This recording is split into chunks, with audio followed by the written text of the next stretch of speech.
মালদার কালিয়াচক ১ নম্বর ব্লকের জালালপুর অঞ্চলে একাধিক উন্নয়নমূলক কাজের উদ্বোধন করলেন সুজাপুরের বিধায়ক আব্দুল গনি।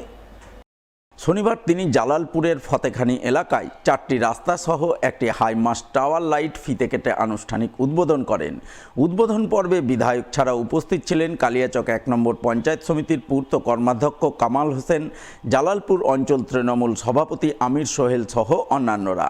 জানা গেছে, কালিয়াচক 1 নম্বর পঞ্চায়েত সমিতি থেকে 9.5 লক্ষ টাকা বরাদ্দে একটি রাস্তা, সুজাপুরের বিধায়ক আব্দুল গনির বিধায়ক কোটা থেকে 4 লক্ষ টাকা বরাদ্দে 3টি রাস্তা এবং উত্তরবঙ্গ উন্নয়ন দপ্তর থেকে 5 লক্ষ টাকা বরাদ্দে একটি হাইমাস্ট টাওয়ার লাইট এদিন উদ্বোধন করা হয়।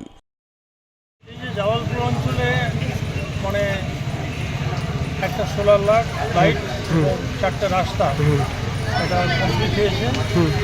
এটা কীভাবে আনুষ্ঠানিকভাবে উদ্বোধন করার জন্য আমাকে ইনভাইট করা হয়েছে। দেখলাম যে এটা সত্যি হয়েছে, এটা মানুষের পক্ষে উপকারী হবে। তবে নর্থ বেঙ্গলের থেকে নর্থ বেঙ্গলের ফান্ড থেকে, এমএলএ ফান্ড থেকে, পঞ্চায়েত সমিতির ফান্ড থেকে সব কিছু মিলিয়ে এই 19 লক্ষ টাকার কাজ কীভাবে হয়েছে।